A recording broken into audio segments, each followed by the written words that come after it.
관점에서 포트폴리오를 잘 짜기 위해서는 일단은 투자 습관부터 점검을 해봐야겠죠. 주식 닥터스 함께 하시기 바랍니다. 오늘은 윤정도 대표 나오셨습니다. 어서 오세요. 안녕하세요. 안녕하세요. 안녕하세요. 네.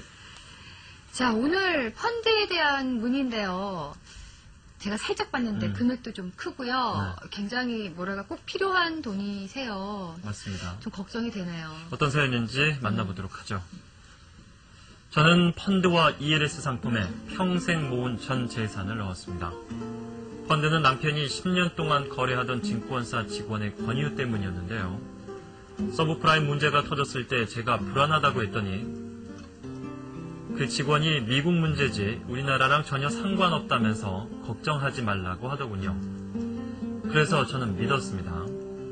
그때 지수 1740포인트 갈 때였는데 이후 지수가 계속 떨어지고 있네요. 제가 노인네지만 그때 기억은 생생하게 난답니다. 굉장히 큰 투자 자금이 지금 들어가 있는 상황인데 네. 남편이 45년 동안 일해서 모은 돈이라 계좌를 확인해 보기가 무섭습니다. 10원, 20원 아끼면서 살았던 저한테 이런 일이 생길 줄은 정말 상상도 못했습니다. 아, 이게 진짜 이 한 푼, 두 푼 모으기 참 어려워요. 근데 그렇습니다. 주식 투자, 뭐 펀드 좀 얄고 쓴 게 손실이 너무 빠른 시간에 날 수 있다는 거예요. 45년 동안 모은 돈이 불과 한 2년 사이에 예. 거의 뭐 반 가까운 하락률을 보이고 있으니 굉장히 끔찍하고 무서울 수밖에 없는 상황이죠. 그리고 이제 전재산이라고 하셨기 때문에 더욱더 지금 마음고생이 심하실 것 같은데요. 지금 전화 연결되어 있습니다. 여보세요? 네, 안녕하세요. 예, 안녕하세요. 안녕하세요. 네네. 예. 예. 지금 보니까요, 펀드와 ELS 상품에 가입 중이시잖아요? 네. 그 전에 어떻게 주식 투자를 좀 해보셨나요? 전혀 직접 투자는 안 해보고요. 예. 펀드는 이제 조금 했어요. 근데 이제 전부 안정형이라요. 채권형 뭐 이런 걸로 했지, 이렇게 주식형이 많이 들어간 펀드는 이제 이번이 이렇게 처음이에요. 아, 처음이시고요. 네. 그런데 어떻게 하다가 이 ELS 상품 같은 경우는 약간 위험성도 있는 경우인데 이렇게 펀드랑 ELS 상품 또 주식형, 주식에 많이 투자하는 이런 펀드를 가입하게 되셨어요? 그때 또 주식이 한창 또 열풍이 불었을 때고요. 네. 또 저도 좀, 여태까지 이렇게 좀 너무 안정형으로 넣었구나. 그래서 네. 좀 공격적으로 해보자. 또 그때 분위기가 또 한창 그렇게 돼 있었어요. 하긴 그렇긴 했어요. 네네. 예. 그때 뭐 펀드 하나 없으면은 무슨 재테크에서 좀 멀어진 사람처럼 네네. 그렇게 막 좀 분위기가 조성됐었죠. 네네. 예.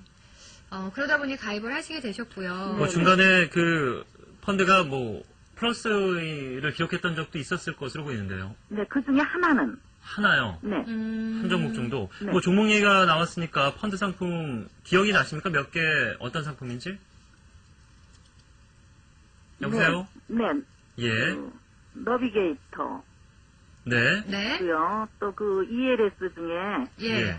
그 우리은행하고 삼성전기 두 종목 가지고 하는 게 있었어요. 예. 우리은행과 삼성전기. 네. 근데 예. 그거는 이제 지금 연락이 왔는데요. 예. 예. 벌써 끝났어. 이제 다음 주일에 찾는 건데 그거는 3분의 1 토막.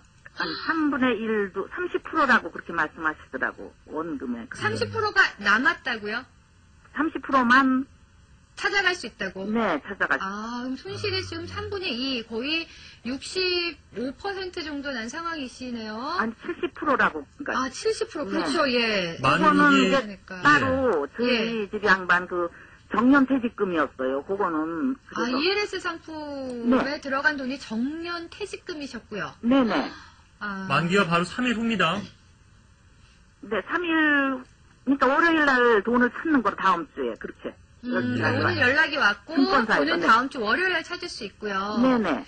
근데 이 ELS 상품 가입하실 때요, 네. 증권사 직원이나 네. 이 이제 상담하셨던 분에게 이게 퇴직금이다, 네. 이제 꼭 필요한 금액이다 이런 말씀을 드렸었나요? 네, 그렇죠.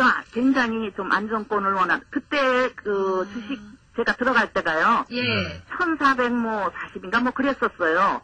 그랬기 때문에 그게 2천까지 가리라고는 상상도 못하고 예. 그때가 좀 불안했어요. 그리고 제가 예. 쭉 할 적에는 항상 안정형을 했기 때문에 예. 그때가 1,400이 왔기 때문에 제가 불안했어요. 왜냐하면은 더 갈 것 같지가 않았어. 그때 2천 가리라고 상상도 못했죠. 그러니까 이제 안정권으로 해주세요. 그렇게 이제 말씀을 드렸더니 이제 이게 좋고 안정성. 근데 이제 ELS 상품이 안전하다 하면서 이제 가입을 하셨고요. 네. 예. 자, 뭐 남편분이 45년 동안 애써 모으신 돈이라고 말씀하셨는데 네. 현재 상황을 그러면 남편분께서도 조금 알고 계십니까? 저기 모르고요. 네. 제가 죽고 싶다 뭐 막 이러니까 예. 뭐 700 정도 되냐 800 정도 되냐 이런 게 제가 이런 게 그리고 제가 항상 아꼈었기 때문에 한 700 정도 잃고서는 이제 속이 상해서 그러나 보다. 그리고 대한민국 국민 중에 펀드 때문에 속 안 상한 사람 어디 있냐 그러면서 한 700 이러냐 800 이러냐 이러고 있어요 저보고. 그러니까 일단은 손실이 나시는 알고 계신데 네. 지금 상황만큼 이렇게 큰 금액이 심각하게 난지는 모르고 있는 상황이시네요. 네, 왜냐면은요 저희 집 양반이요 예. 몸이 많이 이제 그 ELS 넣을 적에 몸이 많이 아파서 예, 그 후로부터는 이제 전혀 돈을 이제 관여를 안 하시고 저한테 그냥 맡겨버렸어요. 그러셨구나. 큰 대수술을 받았기 때문에. 예. 자, 일단은 저희가 보기에도 지금 현재 펀드와 ELS에 투자한 금액이 너무나 소중한 금액이기 때문에 네. 가능한 한 손실을 좀 줄일 수 있는 방법을 찾아보도록 하죠. 네네. 예, 그리고 너무 의기소침해 있지 마시고요. 네. 예, 좀 용기도 내시고요. 네네. 예. 감사합니다. 네. 예, 저희가 좀 상담을 해드리겠습니다. 네네, 감사합니다. 네, 고맙습니다. 네, 건강하시기 바랍니다. 예. 일단 뭐 금액이 앞서서 자막으로 잠깐 나가긴 했습니다만 구체적인 금액은 조금 피해달라고 말씀해 주셨고 네. 일단 굉장히 큰 돈입니다. 굉장히 큰 돈이고 자, 이 펀드 이름이요. 뭐 그간 봤던 것도 있습니다만 ELS 상품은 뭐 잠시 후에 보기로 하고 한투 알짜 해피텐 그리고 신한 봉주로 이건 뭐 봉주리 유럽 배당 주식 예. 황금 내비게이터 주식 예. 근데 중요한 것은 한투와 황금 내비게이터의 대부분의 투자 자금이 들어가 있습니다. 그렇죠? 예. 한 80% 정도 들어가 있네요. 그렇죠. 그리고 또 문제되는 범위 기준이 이제 또 ELS 맞습니다. 그러니까요. 상품 기준인데 예. 그나마 이제 ELS 쪽 같은 경우에 원금 전체가 이제 손실이 나실 수도 있는 범위의 기준인데 네. 그나마 이제 좀 원금 범위 기준에서 70% 정도 손실 나시고 그나마 좀 이제 남아 있게 됐다라는 것은 여러 이제 다른 ELS 상품보다는 그나마 다행스러운 것 같고요. 예. 네. 그래서 일단 ELS 상품부터 점검을 해드리겠습니다. 그래서 ELS부터. 예, 네. 어차피 뭐 상관이 되는 범위이긴 합니다만 다른 투자가분들도 좀 보셔야 되기 때문에 예. ELS 상품 그 구성과 함께 설명을 해드리도록 하겠습니다. 2007년도 이제 3월에 가입하신 상품이 되겠는데 우리금융보통주 그리고 삼성전기보통주 연수익률 뭐 13% 정도 기준 잡아놓고요. 그리고 이제 조기 상환이 계속 뭐 중간 기준에 6개월마다 한 번씩 있고요. 네. 그리고 이제 그 60% 미만으로만 하락하지 않는다면은 네. 그렇다면은 연 6% 이상의 수익은 달성할 수 있다.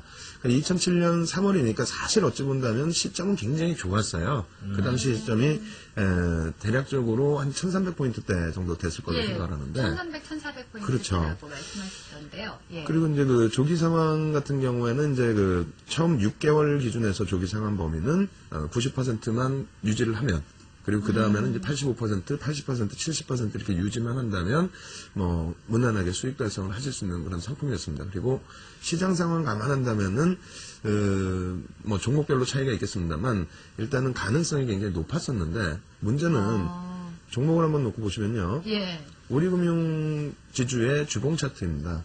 네. 2007년도 3월에 형성된 주가 대비해서 그 이후에 원래는 이제 조기 상환기에는 한두 차례 있었던 걸로 알고 있어요. 네. 근데 그 이후에 그러면서 이제 급격하게 밀려 떨어져 버린 거죠. 그러니까 이제 관리 자체가 사실상 안 됐다.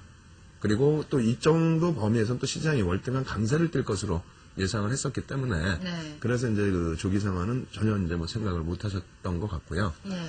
문제 범위는 우리금융에서 이제 발생된 거고요. 사실상 이제 그 삼성전기와 만약에 다른 종목의 짝이 이루어졌었다면은 그렇다면은 바닥에서 이제 돌려진 흐름이니까. 그러니까요. 이것은 예. 이제 그 마이너스만 형성되지 않는다면 그 위쪽에 형성이 된다면 충분한 이제 수익 기조로 잡으실 수 있고 그리고 만약에라도 ELS가 아닌 네. 파생이거든요. 예. 그럼 파생에 대해서 모르실 때는 이런 상품을 안 하시고 그쵸. 그냥 예. 일반 펀드를 가입을 하셨다고 했을 때는 아마 손실폭은 거의 제한적이었을 겁니다. 삼성전기가 저렇게 반등을 했으니까 그렇죠. 아무래도 제한적이겠죠. 예. 그래서 이제 이 범위에서 그나마 이제 삼성전기가 이제 최근 들어서의 또 흐름도 강했기 때문에 네. 전체 손실폭 범위에서 일정 부분은 이제 좀 커버가 되지 않았나 이렇게 판단이 되고요. 어쨌든 뭐 향후의 범위에서는 내가 모르는 상품일 때 기준에서는 공부를 좀 더 하시고 아시고 난 다음에 뭐 남이 전해주는 그 위험고지라든가 이런 부분이 사실 귀에는 안 들어오거든요. 네. 가입을 하고 싶어서 가입을 하고 싶은 상황에 뭐 이거 위험합니다 해봐야 솔직히 안 들어옵니다. 그래서 이제 본인께서 직접 공부를 하셔서 얼마큼 위험한 건지 특히 요즘 분위기가 파생에 대한 범위 뭐 ELW도 마찬가지고 옵션 쪽도 마찬가지인데 뭐 변동성이 좋으니까 파생을 하면 큰 수익이 날 것처럼 얘기를 하지만 그 파생의 위험성은 꼭 공부를 하셔서 숙지를 하셔야 돼요. 그냥 큰 수익만큼 큰 위험이 있잖아요. 어마어마한 위험이죠. 그렇죠. 그래서 예. 특히 이제 현재처럼 그 변동성이 높을 때는 오히려 이제 파생 좀 접어두셔야 되고요. 그리고 펀드 상품 같은 경우에도 일단은 이분 같은 경우에는 이제 2007년도부터 접근을 하셨기 때문에 그나마 이제 조금 제한적인 범위는 있습니다. 그래서 뭐 다른 상품 또 이제 한 가지 더 준비를 해봤는데 네. 일단 상품 놓고 설명을 드리겠습니다.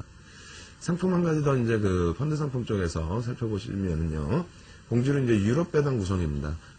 이번에 이제 그 조정폭이 글로벌 시장에서는 미국이 가장 많이 빠졌고, 그 다음에 이제 유럽 선진 시장이라고 말씀을 드렸거든요. 예. 아마도 이제 이번에 그 조금 수익률 부분은 조금 다른 뭐 우리나라나 이런 쪽보다는 조금 더 손실률이 이제 조금 안 좋을 것으로, 수익률이 안 좋을 것으로 보고 있는데, 유럽이 좀 안 좋았죠.